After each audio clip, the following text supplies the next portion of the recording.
Comme je regardais, je vis l'agneau se tenant sur la montagne de Sion, et avec lui 144 000 personnes qui avaient son nom et le nom de son Père écrit sur leur front.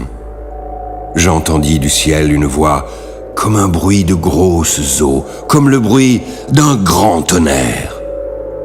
La voix que j'entendis était comme celle de joueurs de harpe jouant de leur harpe. Ils chantaient un cantique nouveau devant le trône, devant les 4 êtres vivants et les vieillards. Mais personne ne pouvait apprendre le cantique, si ce n'est les 144 000 qui avaient été rachetés de la terre. Ce sont ceux qui ne se sont pas souillés avec des femmes, car ils sont vierges. Ils suivent l'agneau partout où il va.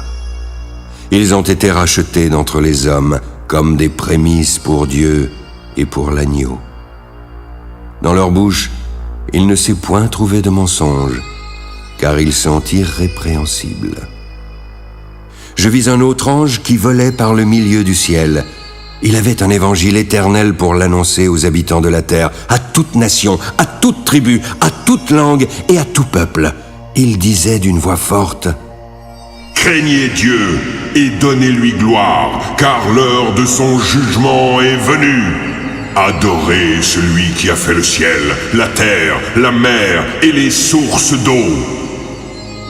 Un second ange suivit en disant: Elle est tombée, Babylone la grande, qui a abreuvé toutes les nations du vin de la fureur de son impudicité. Un troisième ange les suivit en disant d'une voix forte: Si quelqu'un adore la bête et son image, il recevra une marque sur son front ou sur sa main. Il boira lui aussi du vin de la fureur de Dieu, versé sans mélange dans la coupe de sa colère. Il sera tourmenté dans le feu et le soufre, devant les saints anges et devant l'agneau. La fumée de leur tourment monte au siècle des siècles, et ils n'ont de repos ni jour ni nuit, ceux qui adorent la bête et son image, et qui reçoivent la marque de son nom. C'est ici la persévérance des saints qui gardent les commandements de Dieu et la foi de Jésus. Et j'entendis du ciel une voix qui disait: Écris. Heureux dès à présent les morts qui meurent dans le Seigneur. Oui, heureux, car leurs œuvres les suivent et ils se reposeront. Je regardai et je vis une nuée blanche. Sur cette nuée était assis quelqu'un qui ressemblait à un fils d'homme, ayant sur sa tête une couronne d'or et dans sa main une faucille tranchante. Puis un autre ange sortit du temple en criant d'une voix forte à celui qui était assis sur la nuée: Lance ta faucille et moissonne, car l'heure de moissonner est venue, car la moisson de la terre est mûre.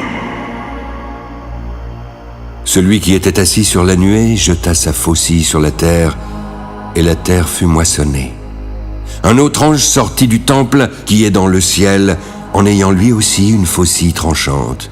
Et un autre ange, qui avait autorité sur le feu, sortit de l'autel et s'adressa d'une voix forte à celui qui avait la faucille tranchante, en disant: Lance ta faucille tranchante et vendange les grappes de la vigne de la terre, car les raisins de la terre sont mûrs. Et l'ange jeta sa faucille sur la terre. Il vendangea la vigne de la terre et jeta la vendange dans la grande cuve de la colère de Dieu. La cuve fut foulée hors de la ville, et du sang sortit de la cuve jusqu'aux morts des chevaux sur une étendue de 1600 stades.